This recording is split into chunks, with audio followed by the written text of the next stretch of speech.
Hey, and welcome back to the number one podcast in the sport where someone decided to put a show on in Crystal Palace, the hardest place to get to, the hardest place to get out of.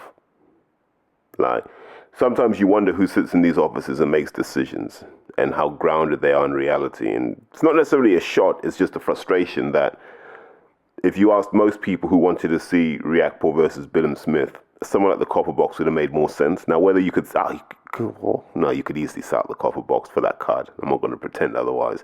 And if you can't, then boxing's finished anyway.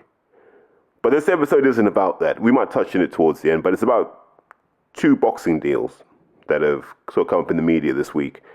And it was just nice to just bring some context and some flesh to the bones of what they could look like and while we're seeing what we're seeing. And I think it's right that we start with the GBM and DAZN deal because people won't understand where that came from. But I've kind of seen it bubbling in the background for a while. And number one, massive credit to Izzy Asif. I always believe I knew Izzy when I was a student in Sheffield. I'm sure I did. But, I'd have to go back in the archives and find out. But he's definitely friends with friends I've got. So we've got mutual friends in common, and I've met him at a few Hobson shows. And he's just a top man. And Izzy's the kind of guy that if he stood next to you and is popping off, you kind of feel safe. He's the kind of guy that Izzy gets busy, put it that way. But thoroughly good man. Surprised that he went into promoting. But then again, he's never really cut himself away from the sport. So he knew that kind of South Yorkshire scene pretty well. He's plugged into all of it. So he could move quickly and make a lot of the right decisions. So in that sense, massive respect to him. Now, what he's been able to do with GBM, he basically did with GBM everything that we were told small hall promoters couldn't do, right? We heard every reason why they couldn't do it. If we televise these shows, what's going to happen to our ticket sellers? There isn't a market for small hall boxing on TV. All of these things that were being discussed. And the GBM guys just pushed on and they said, well, let's try doing it differently. And they secured funding. And then they started to pull a lot of the right people in. But not initially. Initially, it was, let's just get a few shows going. Let's get some momentum going. And they managed to do that. They had a lot of shows at Sheffield in the North. And it went well, right? Did some shows in the Magna Centre. Weirdly enough, one of my favourite boxing venues. Mainly because I flash back to my student life. Having our sports awards dinners at the Magna. And the mayhem that ensues. But he was able to do that. And as the concept matured and as the direction of travel became, we're going to get a mainline broadcast deal, they started bringing guys like Al Siesta. And Al's gift is there isn't a boxer of interest on this planet he's not aware of right now. He's got his eyes and ears everywhere. And you could see that at Sky. I always had a feeling when I talked to Al at Sky that he was looking at a bigger picture. There's some of the moves he made that suggested he was playing a bigger game of chess than we could see at the time. I also felt that when I saw Adam Smith with GBM, I knew a broadcast deal was coming. As soon as they announced Adam Smith, I was like, Adam's not leaving Sky to not have something lined up. And it wasn't like Adam hadn't tried to be part of DAZN when Matchroom went over. So they already knew who he was. And they understand that the hardcores may have issue with this, but Adam Smith is an asset in British boxing. Not only is he an asset for what he does behind the microphone. Adam Smith is a boxing mind. He's a guy who understands how it all hangs together. DAZN are buying real boxing knowledge by bringing him on board. How it works. What do we think the Sky numbers are for this? What do we think they're currently doing now? What's the setup? What's the infrastructure? How does it work? How can we do it better than they do it? GBM and DAZN have got the perfect guy for that. Why they took so long to get Adam Smith? Miles beyond me. But I'm glad to see him involved. I'm glad to see he's back to full health and all these sorts of good things. Because for all of his cliches and this and the other, we miss Adam Smith as a frontline broadcaster. So they pulled all of this together and they've got some great guys behind the scenes. The production guys are good. There's a real proposition forming around GBM. And DAZN have seen that. And it's worth touching on the reasons why DAZN might want to work with someone like Izzy. So let's start with where it was before. Before, it was DAZN and Eddie Hearn. And then what they realized was he couldn't give them the volume of content they needed. Like, if you watch DAZN now, it's just loads of stuff you don't want to see. So they looked across the shore and they said, right, let's go and look and see what Golden Boy are doing. Now Oscar's on board. And that's still good, by the way. Now you've got more content, but now here's the issue. These guys are making what I call top-line fights. So Hearn's looking after guys like Joshua. Oscar's looking after guys like Ryan Garcia, for example, just, two to illustrate the point.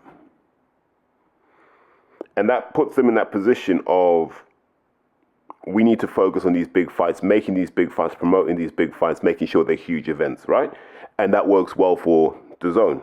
In addition to that, Hearn's done some great work getting a presence in Saudi and helping DAZN carry those broadcasts from Saudi Arabia. So if I'm looking at DAZN, I'm looking at Hearn's strengths. I'm like, this guy's good at that top tier. But his stable's threadbare. And when you do the analysis of why Matchroom stable's threadbare, Hearn's not close enough to what's bubbling through. By the time Hearn hears about a boxer, it's normally too late. It's easy to pick the ones like your Dubois and your Ben Whitakers. They're kind of, they write themselves. Do you know what I mean? Like, they explain themselves. They promote themselves. It's more around how many of those Fabio Wardleys can you get early enough? Those guys like Nick Ball, how often can you get them early enough? Can you swoop them off a Steve Wood show and go, right, we're going to put him on TV? Can you get a young kid from Glyn Rose's gym and go, right, I think this kid's ready to be televised? Hearn's not close enough to that detail. He wouldn't have the time. Frank Smith wouldn't have the time. And this is the downside of running Matchroom as such a lean organization. You don't have time to do that bit, which is almost like your succession planning. So when Joshua goes, Hearn has no idea who's next. And so that's where Izzy's value proposition comes in, because Izzy knows that whole tier down. He's plugged into other promoters. He's plugged into the managers. He's plugged into the trainers. And he's plugged into guys like me who see everything too. He's got Al, so Al can give him an international dimension to some of this as well. And then he's got Adam Smith, who's that sensible voice, and Adam can go, based on what I've seen, I'm not so sure about that, right? But they can manage that kind of, that small to mid-tier kind of proposition. So those things that would have been Saturday night fight nights on Sky, I think you can see GBM heading into that space eventually. But they've got to build up to that. And that's what they've been brought in to do, is to provide that content. So as a boxing fan, you don't need to go anywhere else. And these are the strategic moves that have happened. So DAZN did it with Box Nation, right? So TNT, you're going to get the creme de la creme of Queensbury in this country. So you're going to get the Saudi cards, pay-per-view or free-to-air. You're going to get the Saudi cards. You're going to get your Joyce versus Chisora, etc. And then on Box Nation, you're going to get the guys who are bubbling through. That's what you're going to get. You're going to get your Newman Husseins, and you're going to get your Maz Abdullahs. You're going to get your Courtney Bennett's. You're going to get those sorts of guys who will be televised on TNT at some point soon. But this is their platform to shine and to do their thing. And then once they move up, the next lot come in. So this is not an unusual proposition. It's the ability to decouple your actual boxing product and your kind of next gen proposition and have different people working on those. And I think that will probably be a better model. And that's what I see GBM doing here with Izzy. So the deal they would have probably given him, and I don't know the details, but I can speculate, is what I'd call an incubation deal. So look, we've got a pot of money aside to see if this proof of concept will work. Set number of fights, here's what we're going to do. And so there'll be a budget allocation for that. And they'll keep running shows, and they'll test things, and they'll learn, and they'll do it again and again until they find a formula that works. Some of the fighters won't see the end of the journey, which is fine, but it's going to be an incubation deal. And then if it's proven, you start to scale up your investment until you get to a point where you go, right, I think this is our sweet spot. Because you don't want to cannibalize what Matchroom are doing. So that's where I see this deal going. And so what does that mean? It means that if you're a kid with a solid fan base, maybe you're from Nottingham, maybe you're from wherever, GBM's the platform. If you're Derek Osaze, GBM might be that platform for you, where you can get that televised recognition and start to build and promote yourself. You might want to put on like a rematch between Kyle Amos and I forget his name, Ryan Amos and the other guy, Kyle. It'll come back to me at some point. Yeah, where those two went hammer and tong, and that was a good fight. And then all these kids like Brad Goldsmith who do tickets in Coventry and places like that, this could be a good platform for them. Because at that point, DAZN can go, look, we've got kids on GBM and they're driving numbers. Send them straight to Matchroom or have them on Matchroom cards. Yeah, now Hearn puts that stardust on them and it's done. And so now it's a production line, and it's not just here, it seems they're doing that. If you look at what they're doing in America, where they've got a deal with Dimitri Salita, and Salita will occupy a similar role of finding those guys who need a bit more seasoning, a bit more time in the oven before they're ready for that mainline DAZN product, before they're ready for that stardust sprinkling by Oscar and Bernard Hopkins. And this is all great, by the way. Like, let's be very, very straight about this. This is good for us because it's more content. Because these would be shows that we normally wouldn't get to see because they just wouldn't be televised. And so I look at that and I go, well done, Izzy.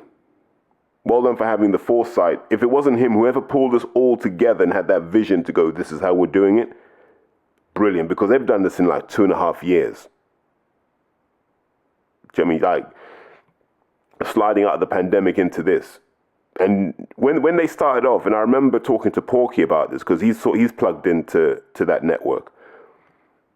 And it was just like, well, they're just going to do shows. And I was like, but Dennis is doing shows. Like, this doesn't make any sense. Ryan Rose is doing shows. Steffi's doing shows. I remember Russ going, nah, they're going to do this properly. Like, properly. And they have done. And now you understand that you got to spend money to make money. And hopefully this incubation deal is something that takes GBM to another level, because you want more options for these young boxers, men and women. You want more options for them so that they can build something, promote themselves, grow. And maybe like when your time at the top is done, you can filter down to one of these shows, help put people over, whatever. But as long as there's like an ecosystem, so boxing can thrive and you can still make a living through boxing. So I'm happy for that deal. I think what DAZN have done is smart. There's a part of me that wonders, what would DAZN do to get someone like a Mayweather on their platform? And what would that do for their profile?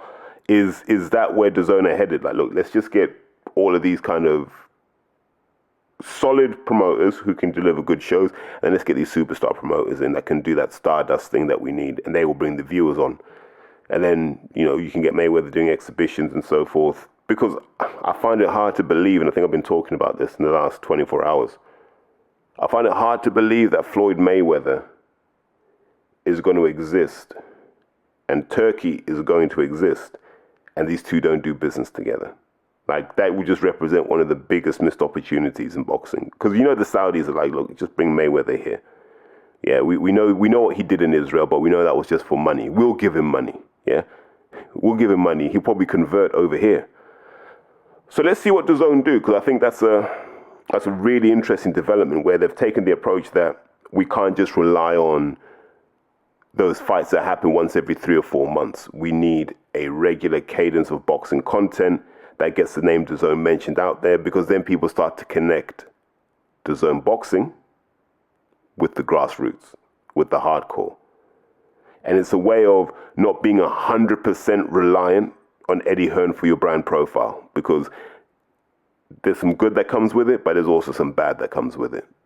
But that's what I wanted to touch on when it comes to that deal, because I thought it was a really interesting deal, and I'm happy for everyone involved in that, because I know a lot of hard work went into it. So the second thing we need to talk about is the rumored investment by the Saudi Public Investment Fund into, I think the promotions that were listed were Golden Boy, Queensbury, and Top Rank. Let's not forget Matchroom as well. And the goal of this is supposedly to create some kind of boxing league. Now, let's separate this into the business and then the common sense side of it. So from a business perspective, all this is capital placement, right? Capital investment, yeah. So let's say the Saudi fund set aside 500 million. So they'll say to Bob, there's 100 mil. Frank, there's 125 mil. Oscar, there's 100 mil. Eddie, there's 125 mil. Right? And for that, we want 20% ownership and 30% votes, for example. And there'll be clauses that say, as part of that, you all agree to contribute fighters of our choosing on these dates. Right? So it's a way that you pay 500 million to guarantee access to their stable. And then outside of that, they're free to do as they wish. Yeah. So in theory, it kind of makes sense. You don't want to own the whole asset because you don't own anything. Like when you buy a promotional company, you're buying papers essentially, right? You're buying fighters' contracts and a television contract. But very rarely is a television contract guaranteed. So it's not like you're going to get, we'll pay you £1 million a month. No, right? We will contribute this much to your shows. But in the Saudis' case, they're like, we pay for our own shows. So they don't really need any of that. Number one. Number two, if they really wanted to and had the time and the appetite, they could just build their own boxing league from the ground up. They could build their own fight series. And they'd have the money that they could drown everyone else out. They would force, like Al Heyman did with the PBC, just force purses up so high, there are certain guys that can't compete anymore, right? So you just drown everyone. So they could already do this. And it makes you wonder what's the thinking behind a lot of this talk. And I like to dwell on human psychology at this point. I don't know if any of you have ever been around hustlers or sort of, guys who like to graft, duck and dive. What they're really good at, I think it's narcissism, right? They're really good at making you feel good. Understanding that the better they make you feel, the more likely you are to work with them, to buy from them, to want to be around them. Them being nice and them appealing to your sense of ego is a superpower they have to get value out of you. From the bits I hear about Saudi, there's been a concerted charm offensive towards Turkey and building him up and puffing him out and, playing on those psychological levers. And if we're being honest, the reality is this. Turkey's owned a football club for God knows how long. He's been involved in other sports. No one knew who he was until he got involved in boxing. He's able to do the stuff that he does. He's able to engage in the antics he does because of boxing. And that can be an addictive drug. So people sell him the proposition, don't you want to do this every month? Don't you want the world looking at you every month? You in every newspaper. This is your event. And they'll do this, right? And he's probably like, yeah, I want to do that. And they go, look, just invest in us. That way we can formalize the relationship and it's exclusive and you ain't got to worry about nothing else. And we can do this for the next 5 to 10 years. And so he goes and puts a proposal and says, I think we should do this. And he'll find some sensible reasons because there's some clever kids in Saudi that can figure this out. And now he's like, I want to be involved in boxing. And I want to create this league. And I want Saudi Arabia to control boxing. And okay, I kind of get it. But you already have football. If football hasn't done it for you, I'm not sure boxing will. So that's why the deal it baffles me. When I take the ego side and park it and I go, okay, let's look at it from a business perspective. Why does this make sense? Why does this not make sense? Then you start to wonder who would even think of it in the first place. So let's just be really critical and say this. Buying a boxing promotional company makes zero sense to me. Buying a significant stake in one makes no sense to me. Having a minor stake makes sense because your incentives and their incentives line up, right? So you can go, right, we both benefit when you do well. But to buy these guys to then make a boxing league doesn't make any sense. And let's now look at the logistics of a boxing league. So you've got, let's just say you pick 10 weight classes, okay? Yeah? You pick the classic ones and a few others. You pick 10 weight classes. So you don't have to have all the weight classes, but let's say you pick 10. Number one, you got to define what the season is. And for us Brits, it's quite sensible, right? We go September to June. And the Saudis is probably like that because that's kind of that Riyadh season period, and you haven't got to do anything in the summer when actually most of the Saudis are here anyway. So you can that part of it you can sort out, right? This season's not hard to define. The parameters of this league. So how do you separate it? Are the promoters the teams? If so, then you've only got 4. And let's be honest, what kind of league is a 4-team league? Are you going to do it by nationality? But you see at this point, now it starts to get messy, doesn't it? It's okay, so how are we actually going to divide it? So, because remember, you're relying on fans to get behind something, right? Like, who am I getting behind here? I can't just be getting behind a boxer. That doesn't make sense in terms of the league. So there's no actual meaningful way to separate it apart from to do it based on nationality. And we haven't seen that work as a model. Now, look, let me give you an example. I don't know how many boxing clubs there are in London. Let's say there are 40 boxing clubs in London. I've never seen a Londoner go, I'm affiliated to Repton because I live in Bethnal Green. I've never seen someone say, I'm affiliated with Powerday Hooks because I live in South Ealing. I haven't seen anyone say I'm affiliated to Islington Boxing Club because I live in Crouch Hill. We don't do that. So what do? Do you go, right, we link these boxers to a Premier League club? Just once you start to think this out, it starts to sound ridiculous, doesn't it? Because I'm thinking this out in my head going, well, why is this even news? So you can't really get a league going. So then you go, okay, what's another purpose? Oh, we just want to see the best fight the best. Okay, cool, that's fine. But you can do that as a series of brackets. So it's not a league, it's a tournament, right? But we have case studies for that. We had the World Boxing Super Series.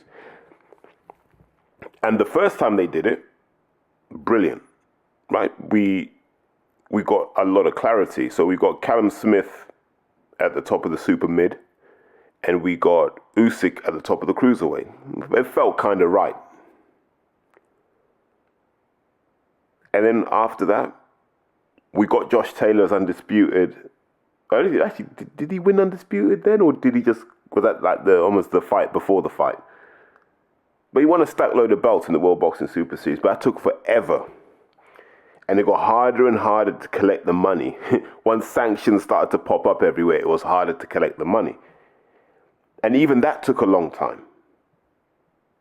Then there's the Super 6 tournament that took forever to conclude. And you don't think these guys thought they could do it quicker? History leaves clues. Boxing doesn't do tournaments well. WWE does because they control everything. Boxing doesn't do that well. If we can't do a tournament well, I promise to God, we cannot do a league well. If there were 12 fight nights in a year that were allocating points, I can guarantee at least 4 of those events would fall through. There'd be injuries, and there'd be this, and there'd be that, and there'd be quibbles over money. It just wouldn't work. I can tell you this now, it wouldn't work. The logistics don't make sense. So we've just looked at a framework for a league at the moment. Where would it happen? Because it can't always be Saudi Arabia. Now if you start to go, right, we need to do some in America. Who can fly to America? Who can't? Who's tainted by the 971 cash? And who isn't? Yeah, now it becomes tricky. So there are all of these things that become frustrating. And how many times will British fans want to stay up till 2 in the morning to watch these cards? Not very often. So you look at that. And now you got to look at the reality of the boxers. How many boxers do you need? let's say there are 10 weight classes. Even if promoters contribute one boxer per weight class, I'm up to 40 already. But I'm going to need reserves. Yeah, I'm going to need a squad in each weight class so I can pick someone who's fit and who's ready. Especially if you're boxing every month, we need to be able to rotate these guys. So maybe I need 4 in each weight class per promoter. So that's 16. 10 weight classes, 100. I've got to find the top 160 boxers in the world and sign them up to this deal. If I sign them up to my boxing league, what do I need a promoter for apart from to hype the thing up? So why am I buying them? Why don't I build my thing and pay them to promote this? Or just buy a marketing company and let them do what they do. But how much is it going to cost you to get Joshua, Zhang, Fury, Parker, Dubois, Hrgovic, Jared Anderson, Big Baby Miller, Huey Fury, Kabayel, Fiat Jagba? How much is it going to cost you to get all of those guys just to secure the heavyweights? How much is that going to cost you? That's a 9-figure sum. Then the cruiserweights, probably an 8-figure sum. Light heavyweights, 8 or 9-figure sum. Super mids, 8-figure sum. Middleweights, 8-figure sum. Junior welters, 8-figure sum. I mean, like, you're a few hundred million in the hole just to secure these guys. And now you're giving these guys the money to do this thing. What's their incentive to fight? My hand hurts now. Yeah, my hand hurts a little bit. Can we just delay that? Can we postpone that? The chaos that would ensue from boxing, it wouldn't be worth it. Look at it. McGregor's just pulled out of his fight. All that hype building it up, and McGregor's like, I'm injured. It's a wrap. All that energy and money wasted. Now they've got to put someone else in who's going to be underwhelming no matter who it is. It doesn't work. If it was your money, you would not spend a penny on this. You would not spend a penny on boxing. You wouldn't waste your money on boxing. What you'd say is, you lot sort it out. I'll just pay to broadcast it. If you make it work, cool, I'll pay to broadcast it. I don't want to carry that rubbish on my balance sheet. And you know DAZN are like, you think we're going to do that we're not doing that with our money. Same with ESPN. No way. Boxing's a basket case. If boxing was so viable that you could make a league out of it, Showtime would still be in boxing. HBO would still be in boxing. The thing that you would need to make this league work is the very thing boxing has avoided. Unitary governance. One entity governs everything. There's one belt in each weight class. Everyone knows what they're fighting for, right? If you really wanted to do this, that's what you would have. If boxing was really serious about these sorts of things, that's what you would have. But boxing deliberately avoids that level of governance because it knows that in the gray areas is where money can appear and disappear. Let that sink in. In the gray areas, people in boxing know that's where the money can appear and disappear. And it's very hard to question where it came from. So now you want to bring in some kind of governance and transparency when these guys have fought their whole lives to stop that. I don't see that happening. And all this is boxing 101. Find a rich guy and separate him from his money, or find a rich fool and separate him from his money. Once all the money's gone, on to the next victim. And if no one's telling Turkey that he's been taken for a ride in this case, then that's a real shame. And maybe he should change the people around him. Because if Turkey had rung me and said, what should I do about boxing? I'd say, have another year of these things and then just pack it in. Go put your money into rugby. The money you're spending in boxing would keep rugby going for 3 or 4 years. Far bigger footprint, far greater impact, far more likely to move the needle as regards Saudi Arabia than boxing ever will. But having said all of that, here's the reality. We haven't seen this much Saudi-related imagery, this much Saudi-related commentary, this awareness of Saudi Arabia. We have never seen this in our lives. Not since 9/11. So however much they've spent to embed Saudi Arabia in the public consciousness, and they've done it through boxing, it would have been more expensive to get PR people to do this. So maybe they know what they're doing, and maybe we don't. But I can guarantee that the league will be a folly. Like that will be their first regret. That them doing a boxing league or any kind of boxing tournament will be the first L that Turkey takes. And it'll be a heavy L where he'll find himself embedded in these contracts. Nah, just stay away from it. Stay away from long-term commitments to boxing is my advice. Yeah, stay away from it. So it's only right we talk about Riakporhe versus Billam Smith, because at some point we've got to try and watch that, right, when it comes on. So I don't really understand this, and this is why I wonder what the hell's going on at Sky. Like it's not good, and I don't like saying that because I think there are a lot of good people at Sky. Like I can't think of a bad person at Sky. I think Ben Shom's a good kid. I think he's trying to do the right thing. I see Kevin Campion say, I think Kev's trying to do the right thing. I think everyone's trying to do the right thing, but you're giving me a card on Saturday night that's got Chris Billam Smith versus Richard Riakporhe. I get it. I understand why that fight's happening. It makes sense. Rematch, there's a world title on the line. They promised Richard a world title for like the longest. Supporting that, you got Isaac Chamberlain versus Jack Massey, which it wasn't meant to be originally. It was meant to be Cieslak, the Polish guy, but apparently I just heard rumors that he didn't want to be drug tested. Odd. So we get Jack Massey instead, which is a better fight, right? Let's be honest, it's a better fight. Now that card's gone from being a London-centric card to, I can get involved in this. And you know there'll be the people who are at home and they'll just cheer the white dude to win, right? I just want the white dudes to win, just so I can rub it in Terry's face. There are people like that, by the way. It's sad. You know, they genuinely think your whole sporting reference point is about race. I'm like, yeah, whatever.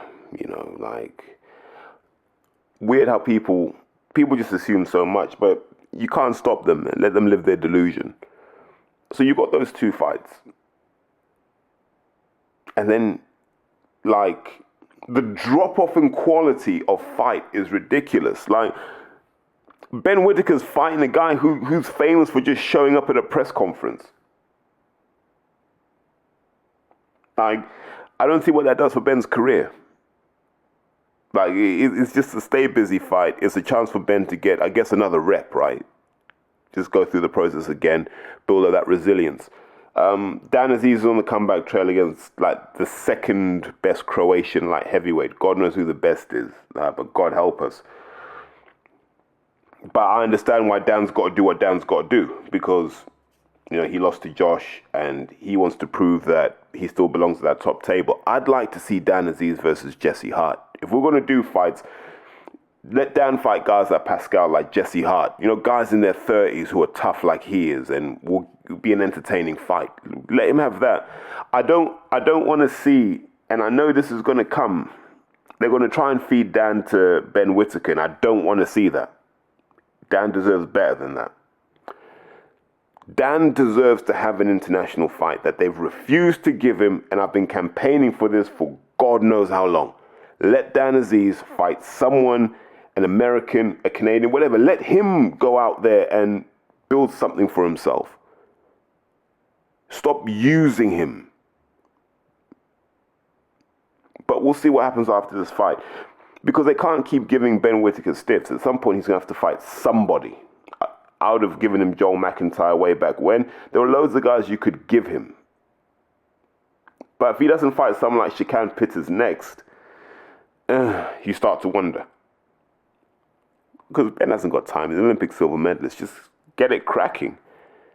You know, we're coming into the next Olympic cycle. So this is a time when you got to start popping. This year and next year, Ben's got to be talking world titles. So the wheels have to start turning a bit quicker for him. So you got this card, and it's a hodgepodge. You got Mick Hennessy's daughter on again.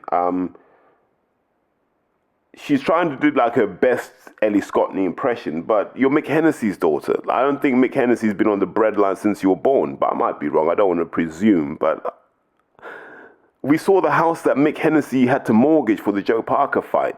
That was 1.75 mil. That wasn't a small house. So if he's still got that house, which I assume he has, you know what I mean? You've done all right out of life. And that shouldn't mark you down, by the way. But I've always found it odd that we choose which second generation kids to support and which second generation kids to bash. Junior got bashed for being his father's son. Conor Benn got bashed for being his father's son. Campbell Hatton got bashed for being his father's son. Hughie Fury never got bashed for being his father's son. Michael Hennessy Jr. never got bashed for being his father's son. Marvis Frazier never got bashed for being his father's son, although Tyson managed to get hold of him. But we pick and choose who the Silver Spoon kids are. Hearn gets bashed for being his father's son, but George Warren doesn't get bashed for being his father's son. And the same people have this cognitive dissonance where they almost see these things as separate but don't see the contradiction. I've never understood that. You know, like Campbell Hatton, of all the kids, I don't think he came from the same privilege that the Hennessy's did, but he gets a hard time. So you've got this card, and it's the Southeast London card, but essentially you're selling tickets to the same fan base. You can add as many South Londoners as you want. It's the same people buying tickets from all of them. So you're not even growing your footprint. And you got it in Crystal Palace, which is a nightmare to get to and a nightmare to get from. Like, it would have made sense if it was like a Sunday show, but then the overground wouldn't run, so you couldn't even get there. This isn't what Sky used to do. Sky used to be better than this. Sky could get the copper box filled.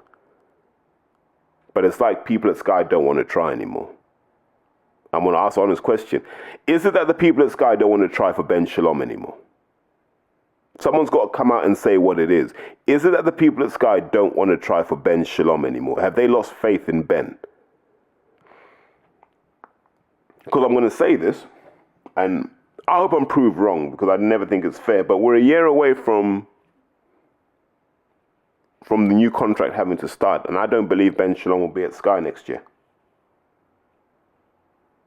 I don't know if Sky will be involved in boxing. I don't believe Ben Shalom will be at Sky next year. That's just what's coming out from the boxing streets, that they will not renew with Boxer. And the reasons I've been given are as follows. So first and foremost, unable to bring in the young fans. So they haven't reduced the average age of boxing fans. And that market share seems pretty much lost to misfits in what they put on, right? Like that, the youth thing hasn't happened. So what ends up happening is you gambled on bringing in the youth, but you've turned off your core fan base. So there are a lot of old timers who don't watch Sky products anymore because they're like, look, you got all these 21-year-olds talking and we don't believe they've ever done anything in boxing. So there's that. Don't ignore how big that is, by the way. There were promises that were made about the fights that could be made. Eubank versus Billy Joe Saunders 2 was one that was mooted, and that never happened. And there's a real frustration that they haven't been able to generate pay-per-view type events, right? And that's why Sky went so hard for those Saudi shows, because they said, look, let's just get these on pay-per-view and get some revenue in. So there's been a failure to create any stars during Boxer's tenure. There's been a failure to secure any real stars on Boxer's tenure. Boatsi, Okoli are not seen as what was needed, and they haven't moved the needle. But there's an acceptance that they got it right with Dan Aziz, right? And the disappointment is there weren't more of those. So there weren't more of those unpolished gems. So, I can think of names off the top of my head. You could have had people like Lionel Sadofia and so forth on that platform, and they would have done better than the guys we have there now. So it was that lack of talent identification. We talked about making the wrong signings. And they were very expensive signings, by the way. Inability to get the Boatsy Yard fight. All of these things have happened now where the things that were promised have not been delivered. And there are people in Sky, and they're consulting widely, and I think the view is they're like, I don't know if Ben can do this. And that's a real shame. Because what the guy needed time, and he needed the right people around him. I don't believe for 1 second he had the right people around him. But at the moment, and this could all change, yeah, because he's got time to change it. There isn't really pressure to quit the contract anytime soon. But it'll be a hard turnaround for Ben to start building and say, right, I've got something here. Haven't been able to bring the Americans over. The women's boxing was a disaster. That all-female card was a financial flop because remember, they had to do all of that twice and made no money. So all of these things start to count in the against column. Now, this is a very Eric Ten Hag type situation. And you now look and you go, Izzy's gone to DAZN. What do you have left in terms of promotional muscle? Because if Sky do want to stay in boxing, they'll need a promotional partner. Do you just whack Joe G in there? Joe G, Dennis Hobson, Steve Goodwin, are they the kind of people you need right now to stabilize the franchise? And then someone's learning the game from them and they take over. I don't know. They should have given Ben someone like that. Someone who could open doors for him and say, look, I can get these fights made. Guaranteed. I can get this guy an IBF ranking. They should have done that. And the fact that they didn't, they're paying for now. And it's a real shame because Ben's a nice kid, like I said. He's a nice kid, had all the right energy, and he thinks all the right things. He just hasn't delivered what was needed for Sky to give him confidence. That's a real shame. And that card they're going to have at Crystal Palace, as much as I'll be happy for those guys getting a chance to work, it's not a great earner for any of them. It's not. And I guess we are where we are, right? And there's no plan for what happens after these guys, right? What even happens? I haven't heard anything. Like, look, you've got Chamberlain, Riakporhe, Massey, Billum Smith. We should be talking about, after this fight, the winners will fight each other in October. Like, that should be nailed on right now. And then the losers will fight each other in October. We just got to, same four people, just flip the fights around. That should already be set. Why isn't it set? If I can think like that, why can't they? That's how you generate money. But I don't believe boxer will last until they can do what they need to do, which is take boxing back to what it is. Competitive fights that build stars. Create Brits who we think can take on the Americans and win. If you don't do that, you're not doing anything. Hearn understood that. Above all else, Hearn understood that. So it made him successful. And one of the lessons I think Ben will learn from this is when you're a boxing promoter, you have to be front and center, and you have to be camera friendly and media friendly, and you have to be super prepared like Eddie Hearn is. You have to rehearse again, get your talking points nailed. Because as much as people criticize Eddie Hearn, that guy prepares and rehearses everything, so he knows he can do 10 interviews and nail all of his talking points and leave. That's the level. And I think Sky are like, we're not there. And we don't believe this guy can get us then. It's a shame. But on that note, I'm going to tap out and say, look, really enjoyed that today. Thank you for the feedback on episode 219. If you haven't listened to episode 219, here's your nudge to do so. Feedback's been incredible. Thank you. The love's humbling, actually. You know, the regular nudge, just look, if you enjoy these episodes, leave a review, leave a rating, hopefully somewhere close to 5 and nowhere near 1. And what that does is it just increases the visibility of the pod for everyone, and it makes it easier to find for you and for others.